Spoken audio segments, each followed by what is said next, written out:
Syria, Wolf, ladies and gentlemen, that we are going to have to determine what is the end state we want. This war needs to be ended as rapidly as possible. That's the bottom line. But if the Americans go in, if the Americans take leadership, if the Americans take ownership of this, it's going to be a full-throated, very, very serious war.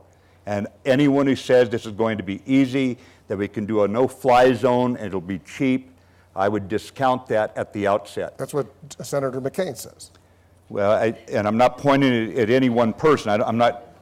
He says that the U.S. should engage, even without a UN Security Council resolution, a no-fly zone over Syria.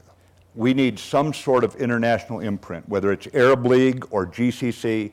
We need the region to provide some sort of framework within which we would operate.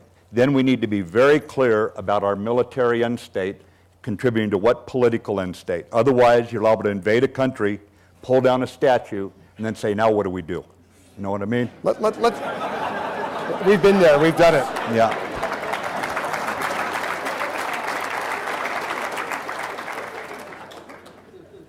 If the U.S. were to begin what Senator McCain and others want, a no-fly zone, meaning the Syrian Air Force couldn't fly helicopters, couldn't fly jets, couldn't fly anything, over Syrian airspace, as the U.S. and others did in Libya, for example, it would be a lot more difficult. In Syria, they have a much better air defense system than the Libyans had.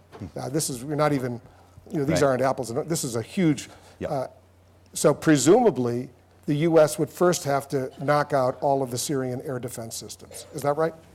That's correct, but let's fall back to the political end state. Why do you want to take out their air support? Is it because they're using aircraft to kill most of the people on the ground? No, they're not. They're using artillery, machine guns, and mortars and snipers. So let's have a reason for what we're going to do. And believe me, ladies and gentlemen, I've been up on the border in Jordan where the magnificent Jordan Armed Forces are compassionately doing what they can for these refugees. I've seen refugees in Africa and Asia. I've seen them in the Dalmatian coast.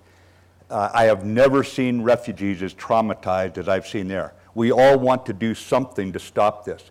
But the desire to do something, the intention to do good, does not take the place of pragmatic, what is possible. We have no moral obligation to do the impossible and hawk our children's future because we think we just have to do something. In order to do a no-fly zone, you'd have to say that's going to have an effect that you, the American people, want. So who is making the argument to you that this is what we need you to sign up for? Next, we have to show it's going to be militarily possible. I guarantee you, if ordered to do it, CENTCOM can do a no-fly zone. Guarantee you. It'll be very expensive. It'll have tankers. It'll have fighter planes up constantly. It will drain the Treasury. It will take our hard-pressed military into one more fray. It's going to require helicopters and special forces to recover the pilots who get shot down. And can we do it? We're not a life insurance corporation. If the Commander-in-Chief says go, we go. Can we do it? Absolutely. And the killing will go on the ground because they're not using aircraft to do most of the killing already. Yeah, I don't think this administration, this president, is going to order anything along those lines. Yeah.